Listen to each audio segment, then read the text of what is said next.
The year 2287 marked humanity's greatest achievement and their most dangerous mistake all in the same breath. Captain Jake Morrison stood on the bridge of the exploration vessel Endeavour, watching the stars stretch into lines as the ship dropped out of faster-than-light travel. He was 42 years old with graying temples and tired eyes that had seen too many sleepless nights during this historic mission.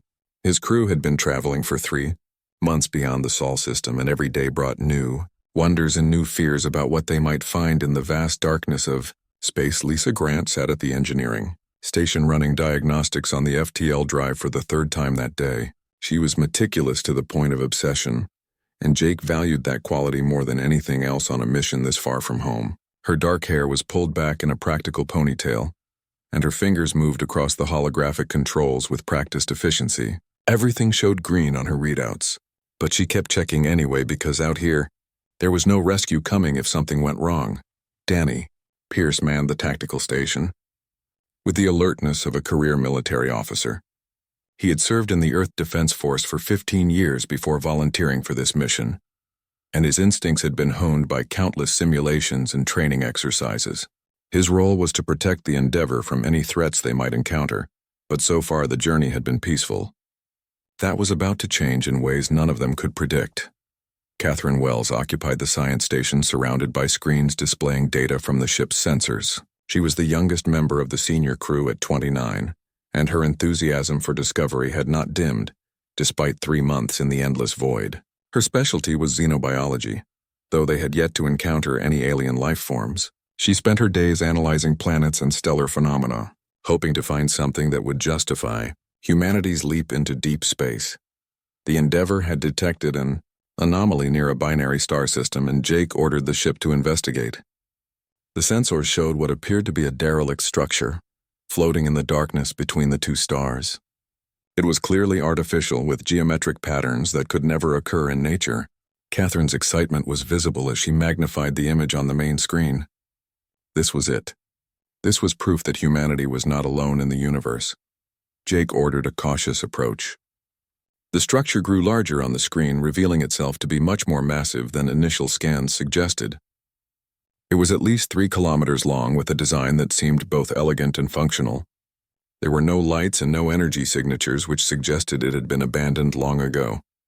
Danny kept his weapon systems on standby but did not power them up. They were here to explore and learn, not to fight. Everything changed when the structure suddenly blazed with light. Energy signatures spiked across Catherine's screens, and she shouted a warning just as several smaller vessels detached from the main structure. They were sleek and menacing, with a design that spoke of speed and violence. The Endeavour's communications array came alive with a transmission in a language that sounded like grinding metal and hissing steam. The ship's computer worked frantically to establish a translation protocol. Jake ordered the crew to transmit peaceful greetings on all frequencies. He wanted whoever was out there to know that humanity meant no harm. The smaller vessels moved to surround the Endeavour in a pattern that was clearly tactical. Danny reported that their weapons were charged and targeting systems were locked on the human ship. After several tense minutes, the translation software began producing results. The transmissions were coming from something called the Zalvari Collective, and they were not happy about the Endeavour's presence. The voice that came through the speakers belonged to Commander Vexthar, who led the patrol guarding this restricted sector. His words were harsh and uncompromising. The humans had violated territorial boundaries and must leave immediately or face severe consequences. Jake tried to explain that humanity was new to interstellar travel and had no knowledge of any territorial claims. He apologized for any offense and requested a chance to establish formal diplomatic relations. Lisa worked with the communication system to improve the translation quality, while Catherine documented everything for the historical record. This was first contact, and despite the tension, it was a moment that would define humanity's place among the stars. The translation software was still imperfect. Jake's carefully worded apology went through multiple layers of algorithmic processing before being transmitted to the Zalvari. What Vexthar heard on his end was something very different. The Zalvari culture placed enormous importance on territorial dominance and submission rituals. Jake's words translated in a way that suggested humanity was claiming this sector as their own and dismissing Zalvari authority. Vexthar's response was immediate. One of the patrol ships fired a bright lance of energy that struck the Endeavor's port engine. Alarms shrieked throughout the ship as the engine went offline. Lisa shouted damage reports while Jake gripped his command chair. They were under attack and he had seconds to decide how to respond. His mind raced through the possibilities. They could try to flee, but the damaged engine limited their options. They could surrender, but he had no idea what that would mean for his crew. Danny Pierce made the decision for him. His training and instincts took over as the tactical officer saw a threat to his ship and crew. He returned fire with the Endeavor's defensive railguns. The magnetically accelerated projectiles crossed the distance in seconds and struck one of the Zalvari fighters. The alien vessel's shields absorbed most of the impact, but the ship spun out of control. A second burst from the Endeavor damaged another fighter and injured its pilot. Jake ordered Danny to cease fire, but the damage was done. In the span of 30 seconds, humanity had gone from peaceful explorers to aggressors in the eyes of the Zalvari. Vexthar's transmissions became even more hostile. He declared that the humans had committed an act of war against the Zalvari collective, and by extension against the entire Galactic Council. Jake tried desperately to explain that it was self-defense and a misunderstanding, but his words were not being heard. Lisa managed to restart the damaged engine at 30% capacity. It was enough for what Jake needed to do. He gave the order that would save his crew but doom humanity to war. The Endeavor engaged its FTL drive and jumped away from the binary star system. The violent transition through faster-than-light space threw everyone against their restraints. The ship shuddered and groaned, but held together as it fled the Zalvari patrol. In the aftermath, Jake sat in his command chair, staring at the stars streaming past. His hands were shaking. Catherine compiled the sensor data from the encounter. Danny secured the weapon systems. Lisa worked on permanent repairs to the damaged engine. None of them spoke about what had just happened. None of them wanted to acknowledge that they might have just started an interstellar war. Commander Vexithar watched the human ship disappear from his sensors. His injured pilot was being treated in the medical bay. 2 of his fighters would need extensive repairs. He composed a detailed report for the Galactic Council describing the unprovoked attack by an unknown aggressive species. He included all the sensor data and communication logs. He demanded that the Council take immediate action against this threat. The report reached the Council chambers within days. 15 representatives from the galaxy's elder races reviewed the evidence. They saw a primitive species that had barely achieved faster-than-light travel, attacking a Council patrol without provocation. They saw a threat that needed to be contained before it could spread. They saw exactly what Vexthar wanted them to see, because none of them considered that it might have been a tragic accident born from fear and miscommunication. The vote was unanimous. Humanity was declared a hostile species. Their home system would be quarantined. If they resisted, they would be eliminated as a threat to galactic peace. The Council assigned the task to the Zeltron Empire, whose military had enforced Council edicts for thousands of years. A fleet would be assembled and sent to deal with the human problem. Jake Morrison and his crew had no idea what was coming. They were still 3 weeks from home trying to repair their ship and wondering how to explain what had happened. They had gone looking for proof that humanity was not alone in the universe. They had found that proof, and in the process they had painted a target on every human being alive. The galaxy was about to learn about humanity, and humanity was about to learn that first contact was far more dangerous than anyone had imagined. General Corton reviewed the intelligence reports on humanity with barely concealed boredom. He had commanded the Zeltron military forces for 30 years and enforced Council decrees across dozens of star systems. This assignment looked like every other pre-warp species containment he had overseen. The humans had stumbled into space with primitive technology and attacked a Council patrol. Now they would learn the price of such aggression. His fleet of 40 warships assembled at the staging area and prepared for the journey to the Sol system. It would be quick and clean like all his previous campaigns. The intelligence data painted humanity as typical primitives. Their ships used fusion drives that were centuries behind Council. Standard technology. Their weapons were still based on chemical propellants and magnetic acceleration. They had no energy shields and their hull armor was laughably thin.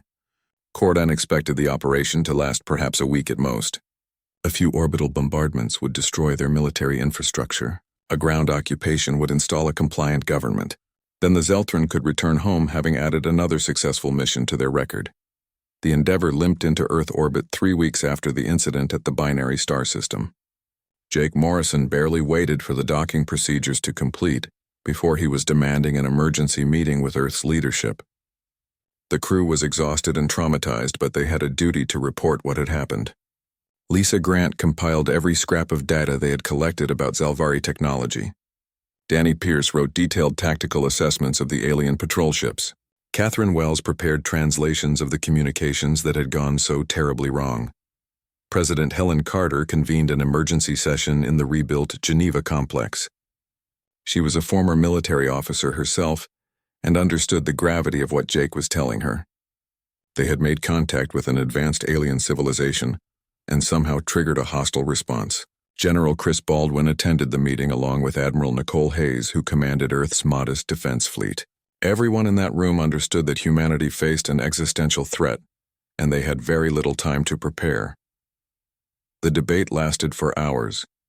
Some argued for attempting further diplomatic contact. Others insisted that humanity should prepare for the worst.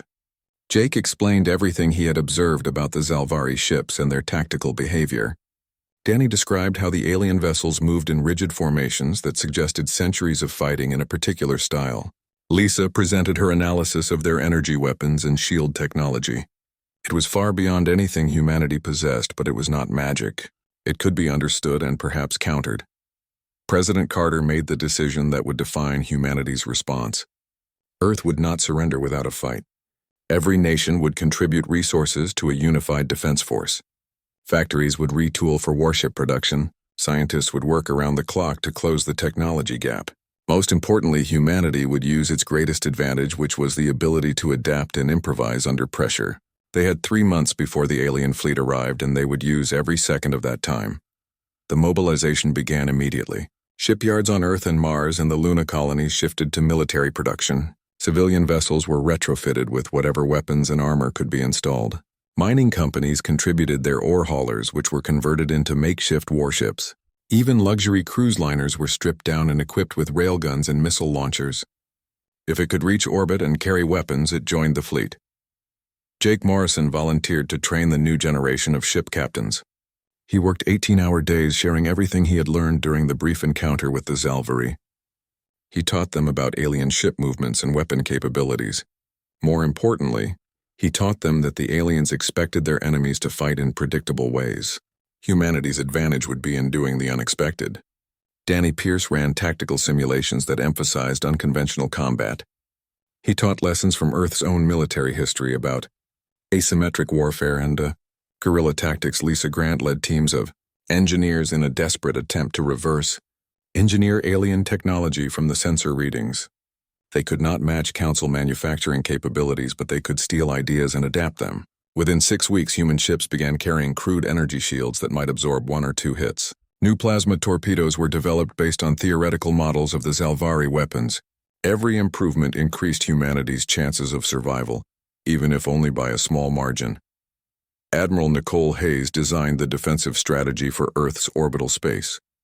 She had studied military history extensively and understood that defenders with inferior forces needed to use terrain to their advantage. Space had no terrain in the traditional sense, but it had gravity wells and orbital mechanics and distances that could be exploited. She planned a defense in depth that would force the enemy to fight on humanity's terms. Minefields were deployed along likely approach vectors. Automated defense platforms were constructed in orbital factories working triple shifts. Catherine Wells made a breakthrough that would prove crucial in the coming battle. She had been studying the Zalvari communication protocols that the Endeavour had intercepted. She discovered that Council species shared tactical data in real time across their fleets. It made them efficient but also predictable. If humanity could tap into those communications, they could anticipate enemy movements. She developed a system to intercept and decode the alien signals. It was not perfect, but it gave the defenders a few precious seconds of warning. The 3 months passed in a blur of desperate activity. New heroes emerged from the chaos. Commander Laura Bennett led successful tests of the new plasma torpedoes. Lieutenant Ryan Clark developed kamikaze drone tactics using modified mining equipment. Dr. Patricia Young organized medical facilities that could handle the casualties everyone knew were coming. Ordinary people did extraordinary things because the alternative was the end of human civilization. General Cortan's fleet arrived at the edge of the Sol system right on schedule. He surveyed the primitive solar system with its single habitable planet and handful of small colonies. His sensors detected the human defense fleet and he was surprised by the numbers. They had managed to assemble 87 combat-capable ships in just 3 months. It was impressive for primitives, but it would not be enough. His 40 warships had shields and energy weapons and thousands of years of tactical experience behind them. The general broadcast the standard demand for immediate surrender. The humans would turn over their government for council oversight. They would accept restrictions on their space travel and technology development. They would pay reparations for the attack on the Zalvari patrol. Resistance would result in the complete destruction of their military capability and occupation of their homeworld. Cortan had delivered this speech dozens of times and the response was always the same. The primitive species realized they were outmatched and submitted to council authority. Admiral Kevin Ross commanded the Earth Defense Fleet from the carrier Valiant. He was 55 years old and had spent his entire career preparing for battles that never came. Now he faced the real thing, and everything he had learned would be put to the test. He read Cortan's surrender demand and composed a response that was only 3 words long. "Come and take it." Those 3 words transmitted across space told the Zelthron everything they needed to know. The humans would fight. Cortan was actually pleased by the human response. A quick surrender would have been anticlimactic. A brief battle would let him test his fleet's capabilities and give his junior officers some combat experience. He ordered his ships forward in the standard council battle formation. It was a formation perfected over millennia, with each ship positioned to provide mutual support. The heavy cruisers formed the center. The destroyers protected the flanks. The carriers stayed back launching fighter craft. It had won countless battles against countless enemies. What Cortan did not know was that humans had been studying warfare for their entire existence. They had fought each other in endless conflicts across their violent history. They had written books analyzing every battle and every tactical innovation. They knew about combined arms and force concentration and maneuver warfare. Most importantly, they knew that when facing a superior enemy, you did not fight fair. You used every advantage and exploited every weakness and made the enemy pay for every meter of space. The human fleet scattered as the Zeltron advanced. To Cortan it looked like panic and disorganization. His tactical officers reported that the humans were breaking formation and fleeing in random directions. He smiled and ordered his ships to pursue. This would be even easier than he thought. The humans did not even know how to maintain unit cohesion under pressure. Admiral Ross watched from the Valiant as his carefully planned chaos unfolded. Each human ship group had specific orders and complete authority to execute their part of the plan. This was not panic.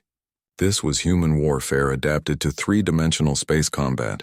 The real battle was about to begin, and the Zelthron were going to learn a very painful lesson about underestimating their enemy. Jake Morrison stood on the bridge of his new command ship, feeling the weight of what was coming. He had triggered this war with a single mistake. Now he would do everything in his power to help humanity survive it. Around him, the crew prepared for battle. Lisa monitored the ship's systems. Danny coordinated with the fighter wings. Catherine worked the communications station tracking enemy movements. They were ready. Humanity was ready. The galaxy was about to discover what happened when you declared war on the deadliest species in existence. The Zeltron fleet moved deeper into the Sol system with the confidence of predators that had never known defeat. General Cortan watched his tactical display as the 40 warships maintained their perfect formation. Each vessel held its assigned position with mathematical precision. The spacing between ships allowed for overlapping fields of fire, while preventing any single attack from damaging multiple vessels.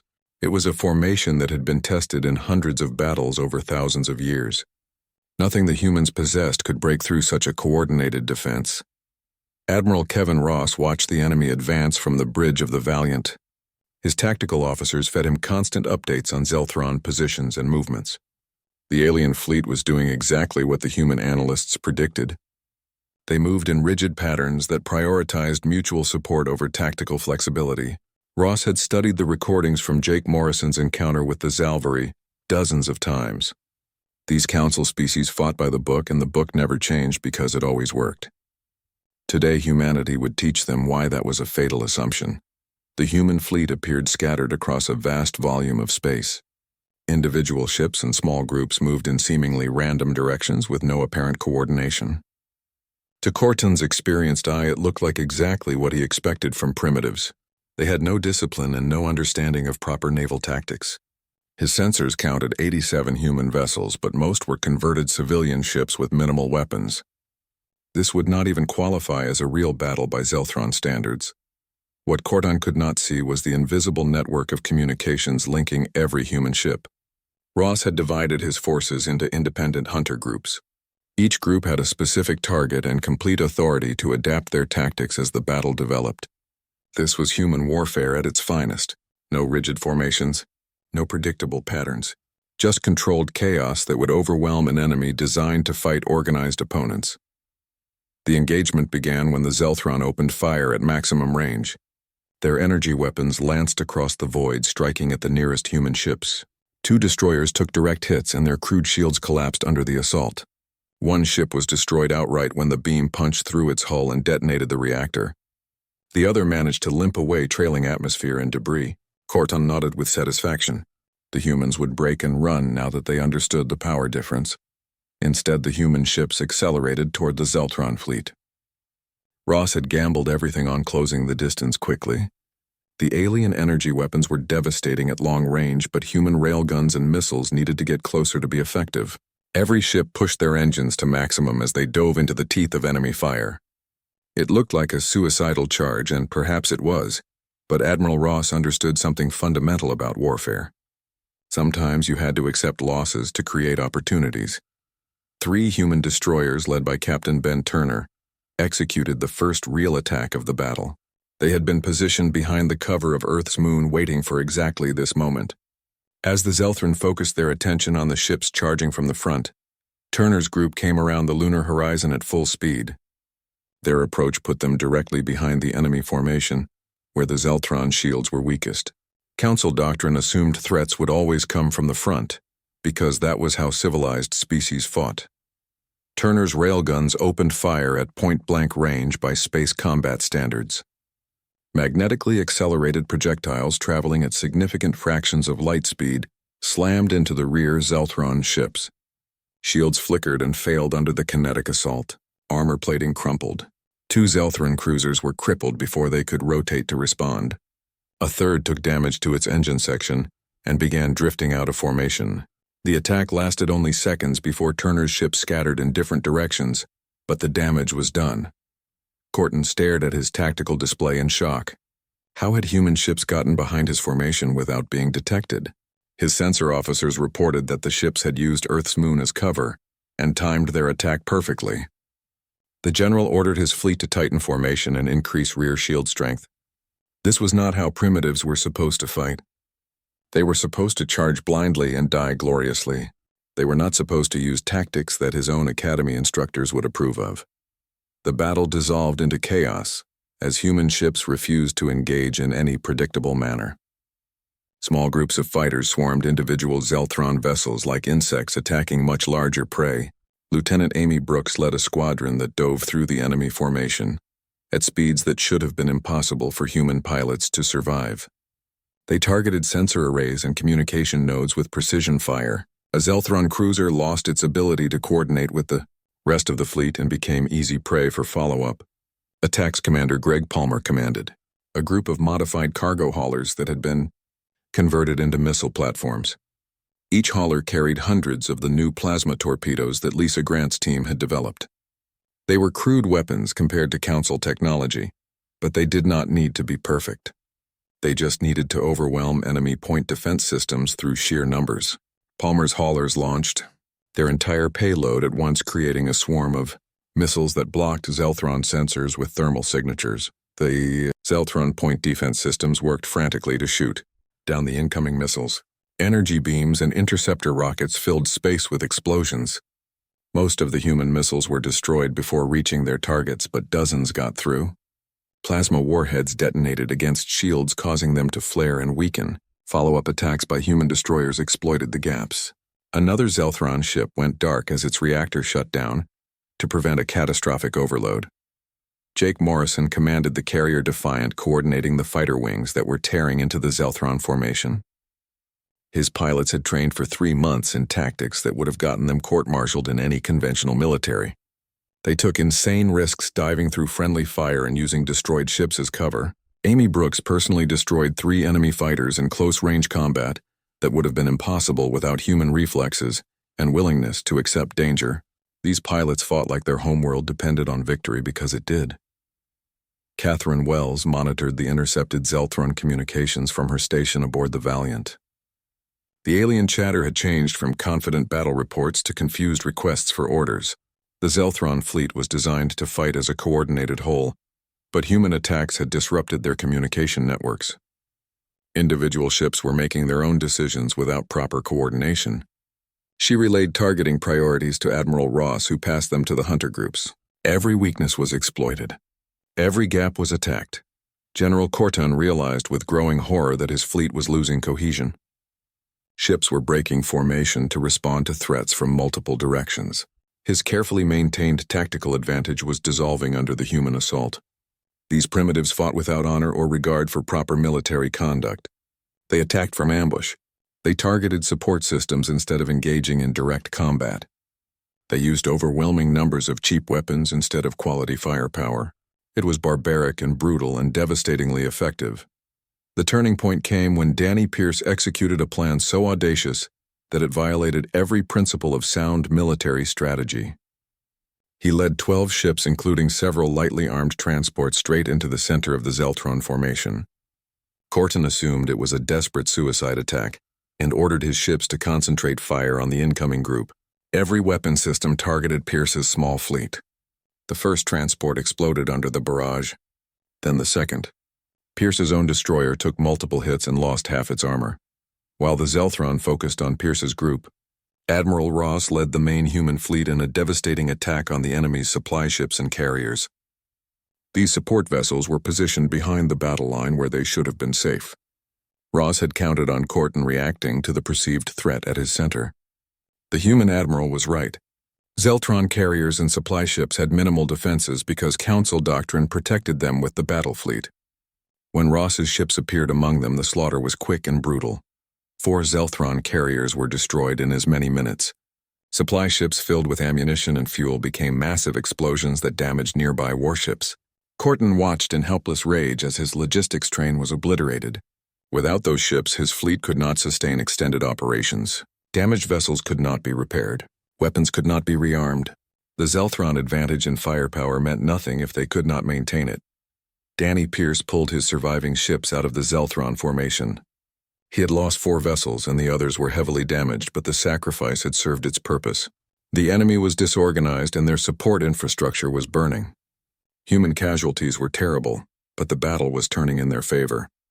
Pierce limped back toward the lunar repair stations, hoping his ship would hold together long enough to get there. The battle raged for 6 more hours as both fleets tore into each other. Space filled with debris and wreckage. Escape pods from both sides drifted among the carnage. The human ship Liberty was cut in half by a Zelthron beam weapon, killing everyone aboard. The Zelthron destroyer, Storm of Judgment, lost containment on its reactor and vanished in a flash of light. Commander Laura Hayes stayed at her post while her ship burned around her, buying time for the crew to evacuate. Lieutenant Carl Foster rammed his crippled fighter into a Zelthron cruiser's bridge in a final act of defiance. When General Corton finally ordered a retreat, his fleet had been shattered.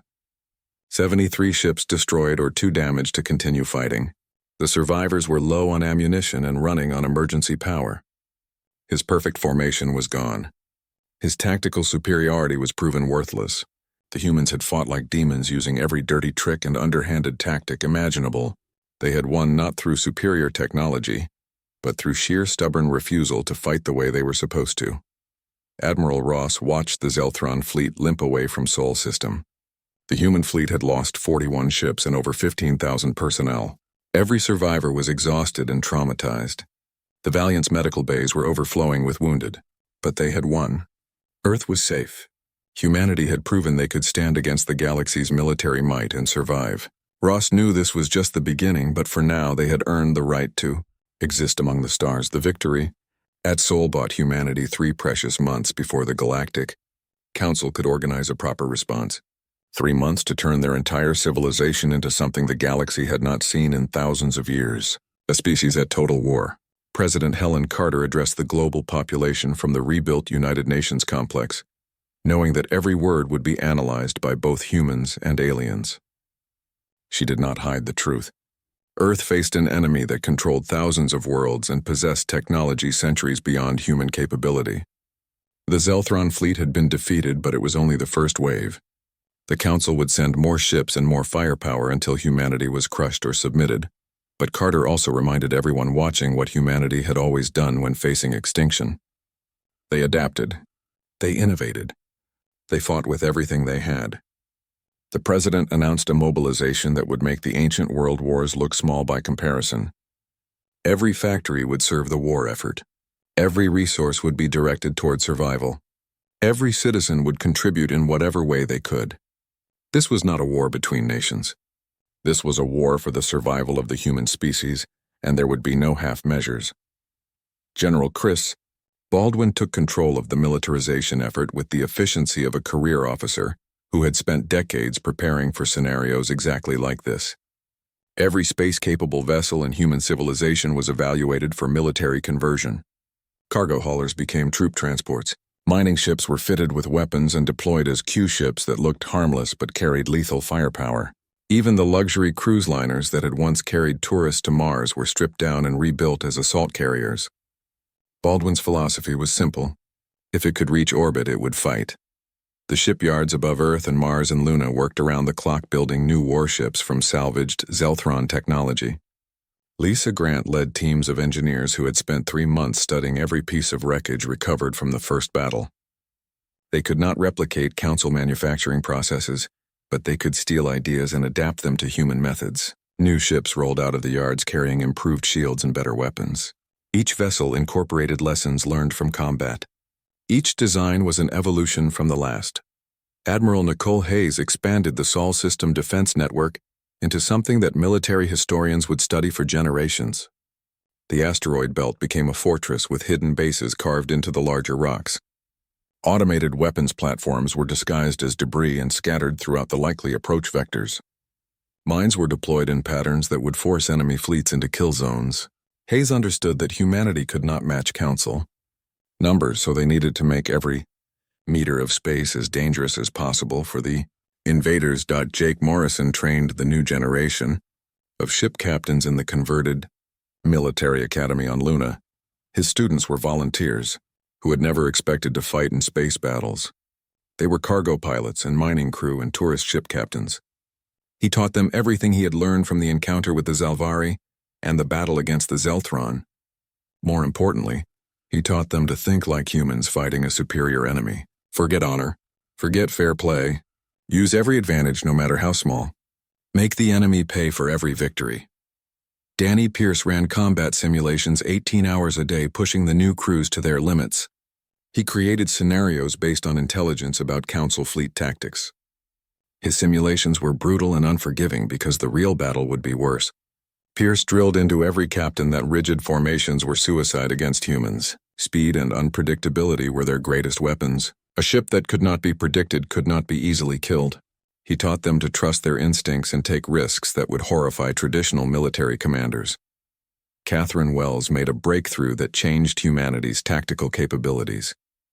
She had been studying the intercepted Council communications for months, trying to understand how their species coordinated during battle. She discovered that Council fleets used a centralized command structure that relied on constant data sharing. Every ship reported its status to the flagship. Every tactical decision flowed from the top down. It made them efficient but also vulnerable. If humans could disrupt or tap into those communications, they could predict enemy movements or even feed false information. The intelligence services recruited thousands of linguists and programmers to exploit Wells's discovery. They built systems to intercept and decode alien transmissions in real time. They developed electronic warfare capabilities that could jam Council communications or insert corrupted data. It was not perfect and it would not work against every enemy, but it gave humanity an edge. In a war against superior numbers, every edge mattered. New heroes emerged from the mobilization effort. Commander Laura Bennett developed tactics for using small ships to harass larger vessels. Lieutenant Ryan Clark created a drone warfare doctrine that used modified industrial robots as expendable missile platforms. Dr. Patricia Young organized medical services that could treat both human and alien physiology after humanity captured several Zelthron prisoners. Ordinary people became extraordinary under the pressure of survival. The civilian population supported the military effort in ways both large and small. Factories that had made consumer goods now produced ammunition and armor plating. Software engineers who had designed entertainment systems now wrote targeting algorithms. Teachers trained new recruits in basic military skills. Even children collected scrap metal that was recycled into ship components. Everyone understood that there were no non-combatants in a war for species survival. Jake Morrison spent his few free hours trying to make sense of the guilt that haunted him. His mistake at the binary star system had triggered this war. Thousands of people had already died and thousands more would follow. Danny Pierce found him one night staring out at Earth from the observation deck. Pierce sat down next to his captain and reminded him that dwelling on the past would not help anyone. The war had started. The only thing that mattered now was winning it. Morrison nodded, but the guilt remained like a weight in his chest. The council chambers on the distant world of Thalvera erupted in heated debate when General Corton's report arrived. A council enforcement fleet had been defeated by primitives. It was unprecedented in 3,000 years of galactic history. Some representatives argued for negotiation. Perhaps these humans could be reasoned with and brought into the galactic community peacefully. Others demanded overwhelming force. The humans had proven themselves dangerous and needed to be contained before they threatened more council species. Supreme Commander Talvor of the Kryn Dominion listened to the arguments with growing impatience. He was a military pragmatist who had commanded fleets for 40 years. The situation was clear to him. Humanity had demonstrated both capability and willingness to fight. Negotiation from a position of weakness would only encourage their aggression. The Council needed to send a message that would echo across the galaxy, attack a Council species and face total destruction. Talvor proposed assembling a war fleet of 200 ships from 6 different Council races. Nothing the humans possessed could stand against such force. The vote was close, but Talvor's proposal passed. The Council authorized the largest military operation in recent memory. Ships from the Kryn Dominion and the Altarian Concord and 4 other major powers would converge on Sol system. They would offer humanity one final chance to surrender. If refused, they would systematically destroy every military installation and orbital facility. Earth itself would be blockaded until the humans accepted Council authority. It would be a demonstration of power that left no room for doubt. Talvor spent 6 weeks assembling his armada. Each participating species brought their best ships and most experienced crews. The Supreme Commander drilled them relentlessly on coordination and communication. He had studied Corton's battle recordings and identified what went wrong. The Zelthron had underestimated their enemy and fought with outdated assumptions. Talvor would not make that mistake. He prepared his fleet for an enemy that was clever and desperate and willing to use tactics that civilized species considered beneath them. The Armada departed for Sol system with the expectation of ending the human problem permanently. Talvor reviewed the intelligence reports during the journey. Humans were still primitive by Council standards, but they had proven adaptable. They learned quickly from combat experience. Their technology was improving at an alarming rate. Most concerning was their apparent willingness to accept massive casualties if it meant achieving their objectives. Council species fought with professional militaries. Humans seemed prepared to throw their entire civilization into battle if necessary. Admiral Kevin Ross received word that a massive Council fleet was inbound when they were still 2 weeks out. Long-range sensors counted at least 200 warships of various classes. It was 10 times the force that Corton had brought. Ross called an emergency meeting of Earth's military leadership. They gathered in the war room deep beneath Geneva and stared at the tactical projections. The numbers were overwhelming. Even with 3 months of preparation, humanity was outnumbered and outgunned. President Carter attended the meeting and listened to the grim assessments. Some generals argued for attempting negotiation. Others insisted that surrender would only delay the inevitable. Admiral Hayes presented her defensive plans but admitted that holding against 200 ships would be nearly impossible. The room fell silent as everyone contemplated what defeat would mean. occupation, restrictions on human development, perhaps even forced relocation away from Earth. Jake Morrison stood up and reminded everyone in that room why they were fighting. Humanity had spent millions of years clawing their way up from primitive origins. They had survived ice ages and plagues and countless wars against each other. They had reached for the stars despite every obstacle. Surrendering now meant accepting that some alien council would decide humanity's fate forever. He would rather die fighting than live as a subject species. The room erupted in agreement. Earth would fight, and if they lost, at least they would make the galaxy remember the cost. The final 2 weeks passed in a blur of preparation. Every ship was armed and crewed. Every defensive position was reinforced. Civilians were evacuated from orbital stations to planetary shelters. Final messages were sent to loved ones. Prayers were offered in 1,000 different languages to 1,000 different gods. Humanity stood ready to face the greatest threat in their history, knowing that the odds were against them but refusing to quit. The Galactic Council was about to learn what it truly meant to declare war on the deadliest species in existence. Supreme Commander Talvor stood on the bridge of his flagship, watching the Sol system grow larger on the tactical displays. 200 warships from 6 different council races moved in a formation that represented thousands of years of military tradition. The armada was beautiful in its precision, with each vessel maintaining exact position relative to the others. Talvor had drilled his combined fleet relentlessly during the journey, and now they operated as a single coordinated entity. The humans had defeated Corton through chaos and unconventional tactics, but they would find no weakness in this fleet. Every contingency had been planned for. Every tactical doctrine had been reviewed and updated. This time the Council would crush the human resistance with overwhelming force. The human defense fleet waited in the shadow of Mars. Admiral Kevin Ross reviewed the final preparations, knowing that this battle would decide everything. His forces had grown to 112 combat ships plus hundreds of support vessels and converted civilian craft. Every captain understood their role in the defense plan. Every crew had trained until the tactics became instinct. The odds were still terrible, but humanity had never let bad odds stop them before. Ross transmitted the final message to all ships. Fight smart. Fight dirty. Make them pay for every meter. Show the galaxy what humans do when someone threatens their home. The battle began at the orbit of Neptune, where human scout ships harassed the edges of the Council formation. These were hit-and-run attacks meant to slow the enemy advance and gather intelligence. Lieutenant Ryan Clark led a squadron of fast attack ships that darted in and out of weapon range. They did not expect to cause serious damage, but every sensor reading they transmitted back helped refine the defensive plan. Clark lost 2 ships before pulling back, but the sacrifice bought valuable information about Council shield frequencies and point defense coverage. The Council armada pushed deeper into the system, maintaining their disciplined formation. Talvor was not surprised by the human scouts. It was exactly the kind of harassment tactic he expected from an outmatched enemy.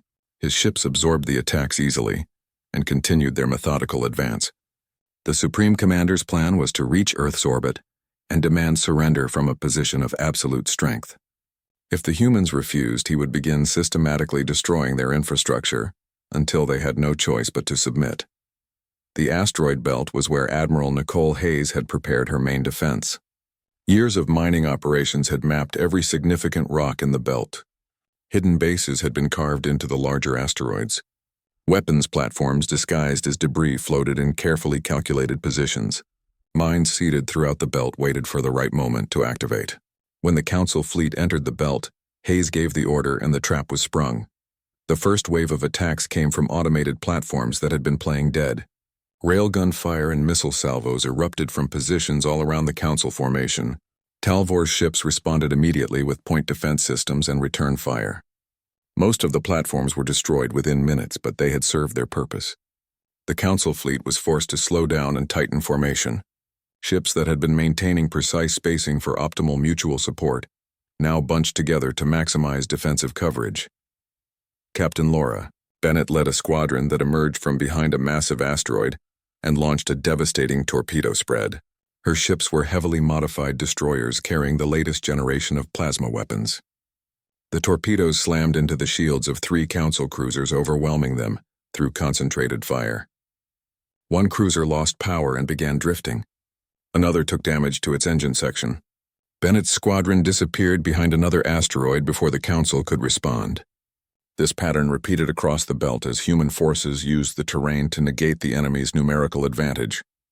Jake Morrison commanded the carrier, defiant coordinating fighter wings that swarmed through the asteroid field.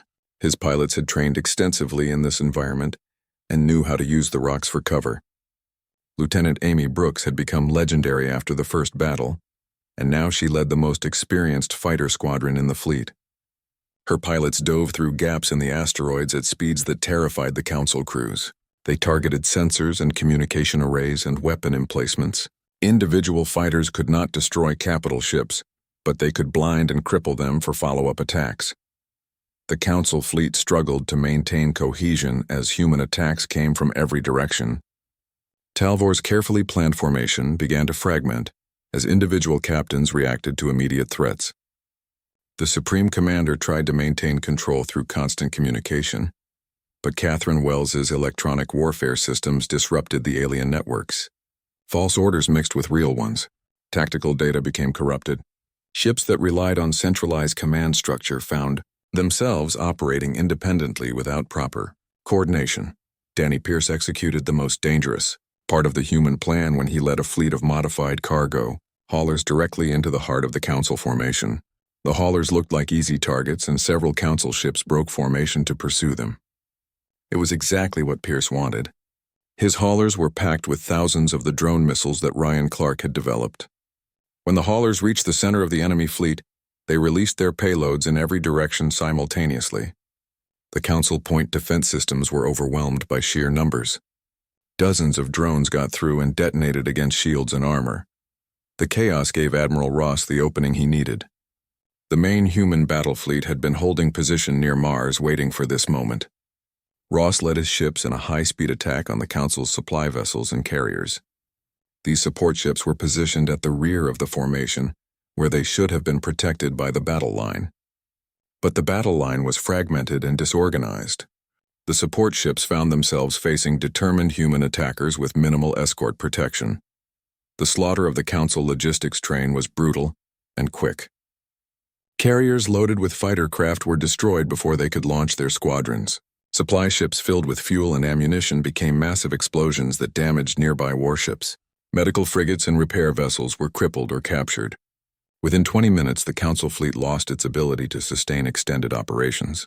Talvor watched in horror as his strategic advantage evaporated. Without logistics support, his numerical superiority meant nothing. The battle raged for 18 hours as both fleets tore each other apart across the Sol system. Human losses were terrible. Destroyer Courage was cut in half by a Council beam weapon. The cruiser Defiance lost containment on its reactor and vanished in a flash of light. Commander Greg Palmer stayed at his damaged ship's helm long enough for the crew to evacuate before it exploded. Lieutenant Sarah Mitchell and her entire fighter squadron were lost covering a retreat. Captain Victor Hayes refused to abandon his crippled vessel and went down with his ship still firing. The names of the fallen would be remembered forever by a grateful humanity, but the Council losses were catastrophic. 73 ships destroyed outright, 58 more damaged so badly they could not continue fighting. The formation that Talvor had drilled for weeks was shattered. Ships fled in small groups trying to reach the system's edge and jump to safety. The Supreme Commander sat on his bridge surrounded by damage reports and casualty lists. He had brought the combined might of 6 Council races to crush a primitive species. Instead, his fleet was broken and retreating in disorder. Talvor sent a priority message to the Galactic Council that would change everything. Military subjugation of humanity was not achievable without unacceptable losses. The humans fought with a ferocity and creativity that Council forces were not equipped to counter. They used tactics that violated every convention of civilized warfare. They accepted casualties that would break any Council species. Most importantly, they showed no sign of ever surrendering. Talvor recommended immediate diplomatic contact because the alternative was a war of attrition that the Council could not win. The message reached the Council chambers 6 weeks later and sparked the most intense debate in their recorded history. A second enforcement fleet had been defeated by humans. The financial cost was enormous.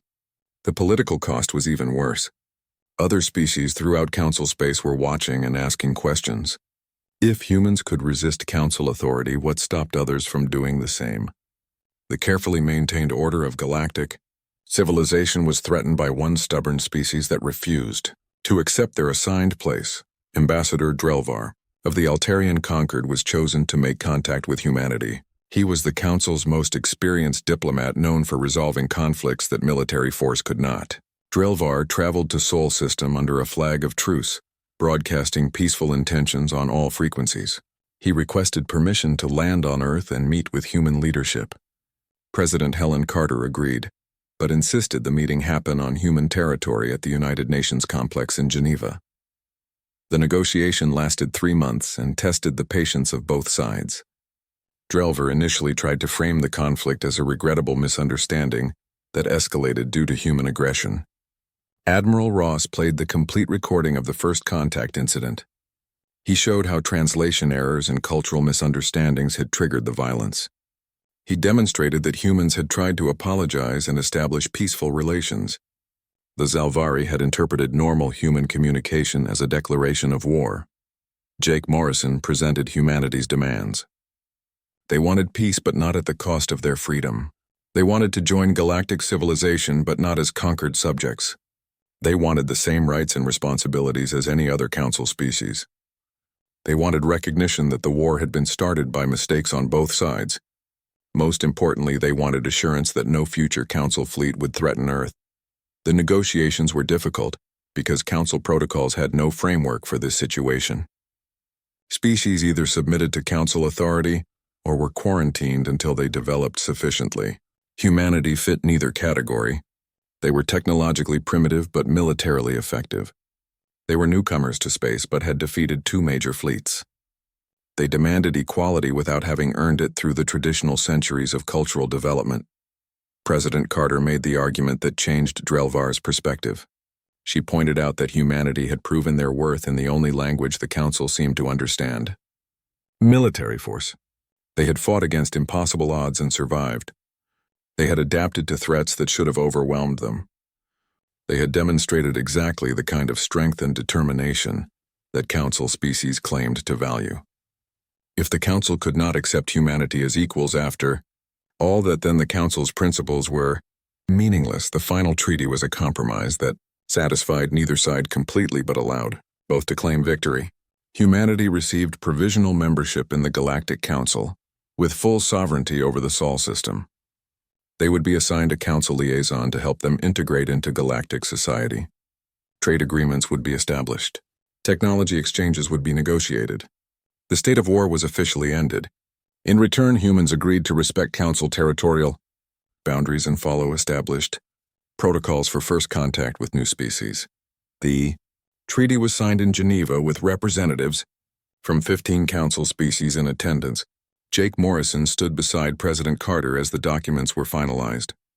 He thought about the chain of events that had started with a simple exploration mission and ended with humanity taking its place among the stars. The cost had been terrible. Thousands dead, ships destroyed, resources exhausted, but Earth was free and humanity's future was secure. The galaxy would never be the same after the human wars. Other species began studying human military tactics. Human mercenaries and military advisors found themselves in high demand. Within 5 years, humanity went from unknown primitives to a respected, if somewhat feared, member of galactic civilization. The Council learned that technological superiority did not guarantee victory. Sometimes the most dangerous opponent was the one willing to do whatever it took to survive. Jake Morrison eventually retired from military service and became Earth's ambassador to the Galactic Council. Danny Pierce was promoted to admiral and led humanity's expanding deep space fleet. Lisa Grant headed the technological development programs that helped humanity catch up to council standards. Catherine Wells became the director of interspecies communication, working to prevent future misunderstandings. They had all played their part in humanity's survival, and now they would help build the peace. The war memorials on Earth and Mars and Luna bore the names of 15,000 humans who died defending their species. President Carter attended every memorial dedication and spoke about the price of freedom. The dead had bought humanity's place among the stars with their sacrifice. Future generations would never forget what they owed to those who fought when extinction seemed certain. Humanity had declared its independence from galactic tyranny and paid for it in blood. Now they would show the galaxy what humans could accomplish when given the chance to thrive.